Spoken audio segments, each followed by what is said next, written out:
অর্থাৎ তাদের অন্তরে ছিল এক, মুখে ছিল আরেক। জুলাই স্মৃতি ফাউন্ডেশনের কর্মচারীরা 5 মাস তারা বেতন পায় না। টকশোতে বিএনপি এমপিরা জুলাইয়ের চেতনার বিরুদ্ধে কথা বলেন। জুলাই জাতীয় সনদের প্রতি দুঃখজনক ভাবে আমরা দেখতে পাচ্ছি ক্ষমতাসীন বিএনপি সরকার অনীহা প্রকাশ করে জুলাইয়ের চেতনা থেকে তারা মুখ ফিরিয়ে নিচ্ছে। বিএনপি এমপিরা পার্লামেন্টে বলে যে জুলাইয়ের জন্য জুলাই অভ্যুত্থান জুলাই জুলাই করে এত আননেসেসারি জুলাই আন্দোলনের কথা বলার দরকারটা কি? টকশোতে বিএনপি এমপিরা জুলাইয়ের চেতনার বিরুদ্ধে কথা বলেন। আওয়ামী লীগের খুনিদেরকে প্রশ্রয় দিয়ে তাদেরকে এই দেশ অনুপ্রবেশ করার পক্ষে সহানুভূতি জানান। জাতীয় শহীদদের যে জাদুঘর হয়েছে সেখানকার মুখ্য নির্বাহীরা দুঃখ করে বলছে জুলাই চেতনার প্রতি মুখে কথা বলেন। জুলাই স্মৃতি ফাউন্ডেশনের কর্মচারীরা 5 মাস তারা বেতন পায় না। তাদের অনুষ্ঠানে রাষ্ট্রীয় কোনো অর্থ জোগাড় করা হয় নাই। আমরা প্রশ্ন করতে চাই, জুলাই আন্দোলনের বেনিফিশিয়ারি হচ্ছে বিএনপি, তারাই ক্ষমতায় গিয়েছে কি বলেন, ঠিক কিনা? জুলাই আন্দোলন না হলে এমপি মন্ত্রী সরকার আপনারা গঠন করতে পারেননি। এমপি মন্ত্রীদের বেতন তো বাকি নাই। জুলাই শহীদ স্মৃতি ফাউন্ডেশনের কর্মচারীদের বেতন কেন বাকি থাকলো? জুলাই আহতরা কেন চিকিৎসার টাকা পায় না? তাদের ভাতা কেন বন্ধ হলো? আমরা তাই পরিষ্কার বলতে চাই, এই শহীদ দিবসে সরকার যদি জুলাইয়ের চেতনার কথা সত্যি অন্তর দিয়ে বিশ্বাস করে থাকেন তাহলে জুলাইয়ের চেতনার ভিত্তিতে যে জুলাই সনদ, তার ভিত্তিতে যে গণভোট হয়েছে 70% মানুষ গণরায় দিয়ে জুলাই সনদের 84 ঐক্যমতের সংস্কার প্রস্তাবকে হায়া বলেছে, সেই রায়কে কার্যকর করুন।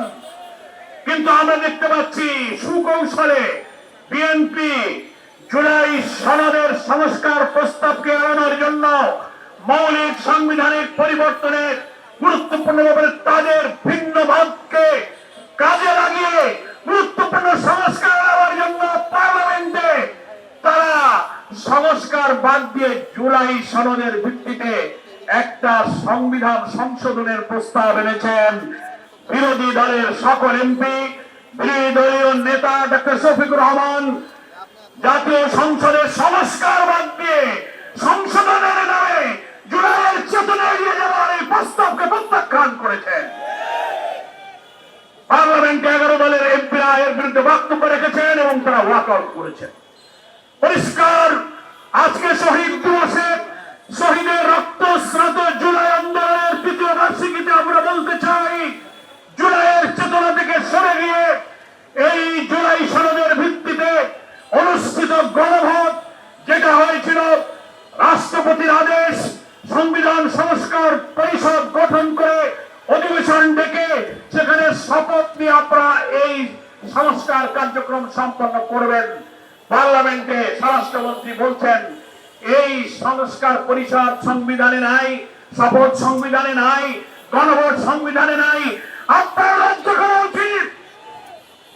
17 অক্টোবর দক্ষিণ প্লাজায় জুলাই সনদের স্বাক্ষরের পর থেকে 12 ফেব্রুয়ারির নির্বাচন পর্যন্ত 4 মাস কোনদিন বলেননি এই গণভোট এই সংস্কার সংবিধান বিরোধী, ক্ষমতায় গিয়ে মেজরিটি পেয়ে এখন কেন সেই কথা বলছেন? এই প্রশ্নের জবাবে তিনি পার্লামেন্টে বলেছেন আমরা এতদিন মুখ ফিরেছিলাম এই জন্য বলিনি, যা বলেছেন মেনে দিয়েছি যদি ইলেকশন না হয়। অর্থাৎ তাদের অন্তরে ছিল এক, মুখে ছিল আরেক। জুলাইয়ের রক্তের এই চেতনাকে তারা কোনো মূল্য দিতে চায় না। সংবিধানের দোহাই দিবেন না। সংবিধান সংস্কার পরিষদ সবকিছু সব দলকে নিয়ে ঐক্যমত্য কমিশনের মধ্য দিয়ে সেই সময় অন্তর্বর্তীকালীন সরকারি প্রেসিডেন্সিয়াল অর্ডার আপনারা জারি করেছিলেন। জুলাইয়ের চেতনা এবং জুলাই সনদ গণভোটের মূল্য দিতে গেলে সংবিধান সংস্কার পরিষদের বৈঠক ডাকতে হবে এবং সেই সংস্কার কার্যক্রম বাস্তবায়ন করতে হবে। প্রথম অধিবেশন ডাকার 30 দিনের মধ্যে সেই অধিবেশন ডাকার বাধ্যবাধকতা ছিল। ইচ্ছা করে বিএনপি সেই অধিবেশন ডাকে নাই। ফলে এখন আপনি সংবিধানের সংসদের জন্য পার্লামেন্টে কমিটি গঠন করেছেন। যদি আপনি আন্তরিক হয়ে থাকেন যে না প্রথম দিকে 30 দিনে পারে নাই, আমরা আসুন এখন আমরা সেই বড় সংস্কার করি। সংবিধান আর সংস্কারের মধ্যে অনেক পার্থক্য আছে।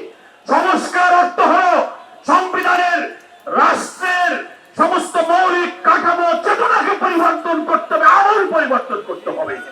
সংশোধন মানে ছিটে ফোটা দুই একটা ভাষা বাক্য বদলাবে আপনাদের বিএনপির ইচ্ছা মতো, যাতে আওয়ামী লীগ ফ্যাসিবাদী ভাবে যে রাষ্ট্র পরিচালনা করে দলীয়করণ, লুটপাট, দুর্নীতি, খুন করেছে, আবার সেই ফ্যাসিবাদী রাষ্ট্র আপনারা চালু করতে যাচ্ছেন। সেজন্য এই জুলাই সনদ মানতে চান না।